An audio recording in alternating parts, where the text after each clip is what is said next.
नमस्कार, hot topic में आपका स्वागत है। मैं हूं अखिलेश शर्मा। महाराष्ट्र में मराठा आरक्षण का मुद्दा तूल पकड़ता जा रहा है। यह मुद्दा मुख्यमंत्री उद्धव ठाकरे के लिए कितना महत्वपूर्ण है, यह इस बात से समझा जा सकता है कि आज इसी मसले पर उन्होंने प्रधानमंत्री से मुलाकात की। पिछले दिनों सुप्रीम कोर्ट ने मराठा आरक्षण का राज्य सरकार का फैसला पलट दिया था। महाराष्ट्र के मुख्यमंत्री उद्धव ठाकरे अपने कैबिनेट के सहयोगियों उप मुख्यमंत्री अजित पवार और पीडब्ल्यूडी मंत्री अशोक चौहान के साथ प्रधानमंत्री से मिलकर निकले। तब उन्होंने पत्ते खोले, कहा कि मामला मराठा आरक्षण को फिर से बहाल करने के कानूनी रास्ते खोलने का है। वो चाहते हैं कि इसके लिए जरूरत हो तो आरक्षण पर 50% की सीलिंग के मौजूदा कानून में संशोधन भी किया जाए। की राज्यामध्ये जे संवेदनशील विषय आहेत त्याच्यामध्ये एक विषय नक्कीच मराठा आरक्षणाचा आहे, ज्याच्याबद्दल सर्वोच्च न्यायालयाने निकाल दिलेला आहे आणि त्याबद्दल आणखीन आपल्याला माहिती असेल तर अशोकराव सांगतीलच। दरअसल इस मसले पर सुप्रीम कोर्ट के फैसले के बाद महाराष्ट्र की राजनीति गर्माती जा रही है।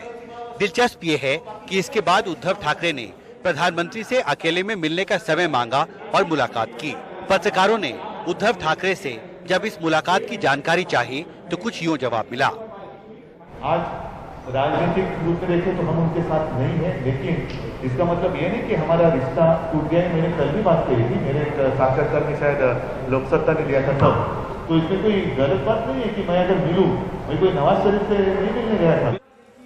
बैठक में महाराष्ट्र में टीकाकरण की प्रक्रिया को आगे बढ़ाने के विकल्पों पर भी चर्चा हुई।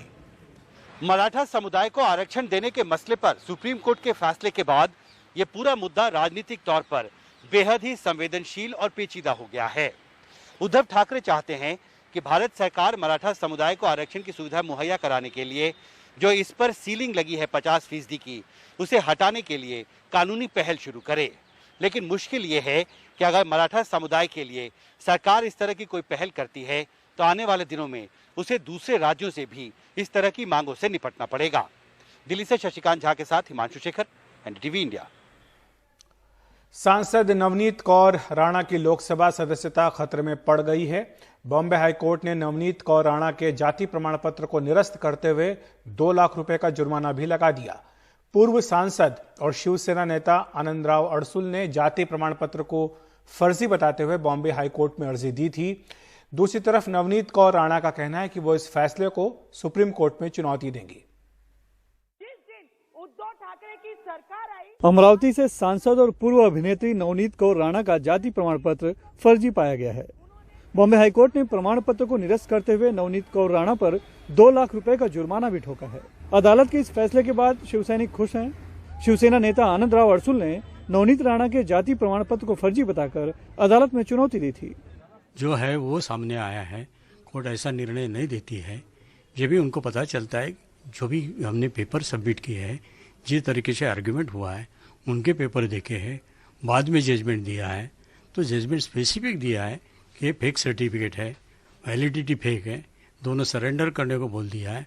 और ये कॉन्स्टिट्यूशनल फ्रॉड होने के कारण पेनल्टी भी 2 लाख की लगाई है। इसलिए पॉलिटिकल नहीं है, हाईकोर्ट तो पॉलिटिक्स नहीं खेलता है। मूलतः पंजाब की नवनीत राणा दक्षिण भारतीय फिल्मों में अभिनेत्री रह चुकी हैं। 2011 में अमरावती के विधायक रवि राणा से शादी करने के बाद साल 2014 में उन्होंने एनसीपी पार्टी से अमरावती सीट से लोकसभा का चुनाव लड़ा और हार गईं। लेकिन 2019 में निर्दलीय चुनाव लड़कर उन्होंने 5 बार सांसद रह चुके शिवसेना के आनंदराव अडसुल को हराकर जीत हासिल की। आरोप है कि अनुसूचित जाति के लिए आरक्षित सीट से चुनाव लड़ने के लिए नवनीत कौर राणा ने फर्जी जाति प्रमाण पत्र बनवाया। नवनीत कौर राणा का कहना है कि 9 साल उन्होंने लड़ाई लड़ी है और आगे भी लड़ेंगी। जो केस पिछले 9 वर्षों से चल रहा था, जिस बेस पे मैं लड़ रही थी, जिस कागज पेपर में लड़ रही थी, उस पे मुझे पूरा विश्वास है कि सुप्रीम कोर्ट में मुझे न्याय मिलेगा।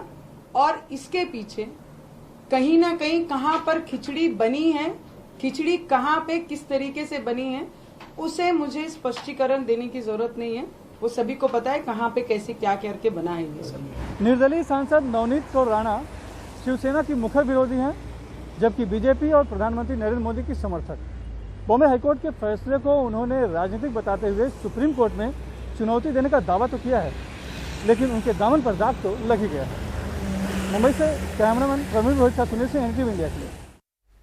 आगरा के श्री पारस अस्पताल को सील करने का आदेश दे दिया गया है। अस्पताल में जो 55 मरीज भर्ती हैं उन्हें दूसरे अस्पताल में शिफ्ट कर दिया जाएगा। यहां मॉक ड्रिल में ऑक्सीजन बंद करने की वजह से कई लोगों की मौत का आरोप है। प्रशासन ने अस्पताल के खिलाफ महामारी कानून के तहत मुकदमा दर्ज किया है। दरअसल ये मामला तब सामने आया जब अस्पताल के संचालक का एक वीडियो वायरल हुआ। ये वीडियो 26 अप्रैल का है। इस वायरल ऑडियो में संचालक ये कहते हुए सुना जा सकता है कि उसने अपने अस्पताल में ऑक्सीजन 5 मिनट के लिए बंद कर एक मॉक ड्रिल किया था। इस ड्रिल के बाद ऐसे 22 मरीजों की पहचान की गई जिनकी ऑक्सीजन की कमी से मौत हो सकती थी।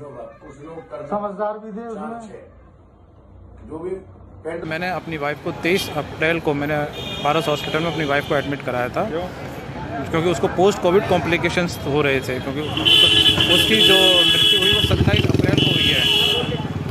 और कोविड कॉम्प्लिकेशन मैंने ये देख रहा हूँ कि उसमें अगर मैं आज की रिपोर्ट से चेक कर रहा हूँ जैसे कि जिसके हिसाब से, तो उसमें सब नेगलेंसी हुई है कि उसकी ब्लड रिपोर्ट्स भी सिर्फ मात्र CBC और 1-2 टेस्ट ही कराए गए। ऐसे ही मेरे को लगता है मेरी मिसेज के लिए कहीं ना कहीं ट्रीटमेंट में नेगलेंसी हुई, जिसकी वजह से उन्हें सिर्फ मात्र CBC की रिपोर्ट और 1-2 रिपोर्ट की, अदर्स उनको DMR वगैरह नहीं किया। मौजूद थे जिस समय डेथ हुई है?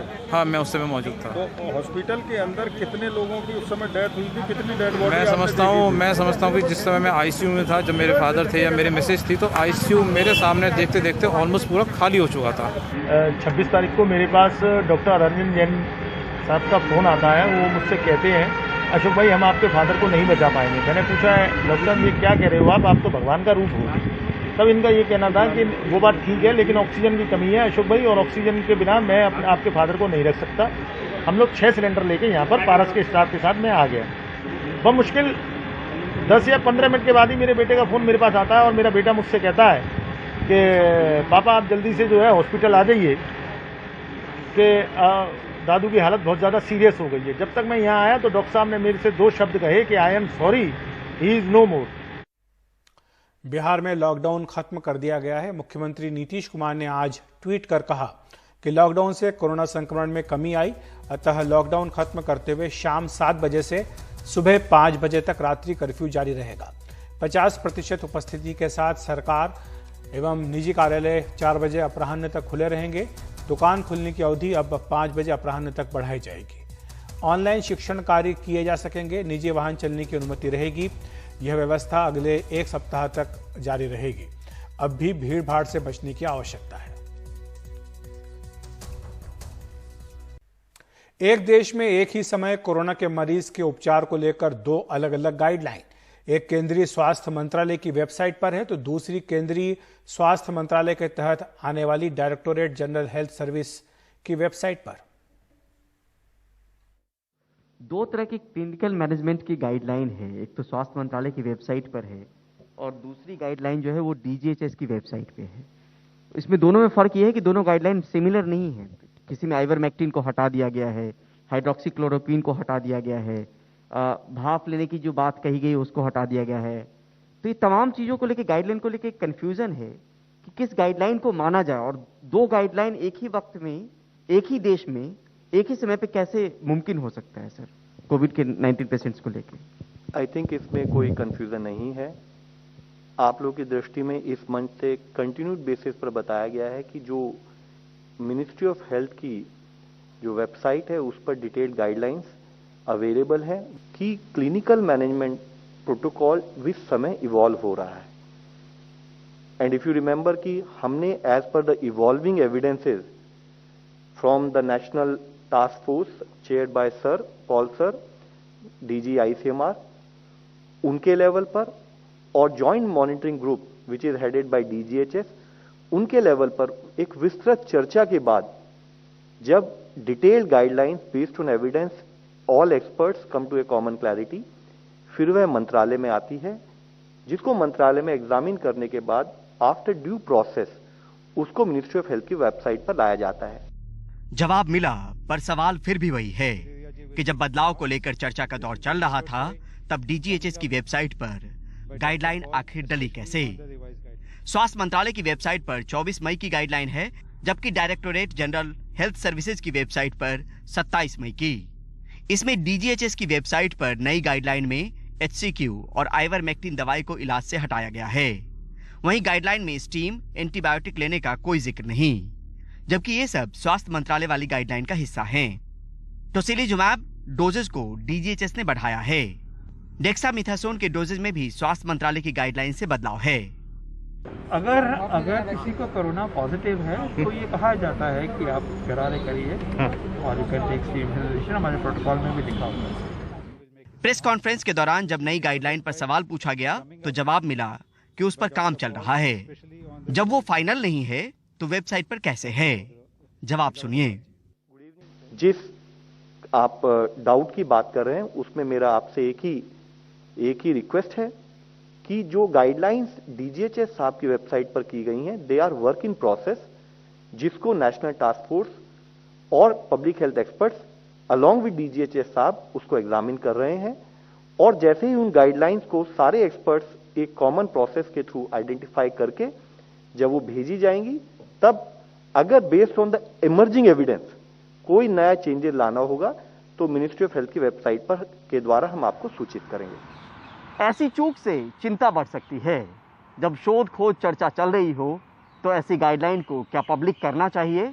ये सवाल आपके हवाले। नई दिल्ली से परिमल कुमार, एनडीटीवी इंडिया। तो हॉट टॉपिक में इतना ही। एनडीटीवी इंडिया पर खबरों का सिलसिला जारी है।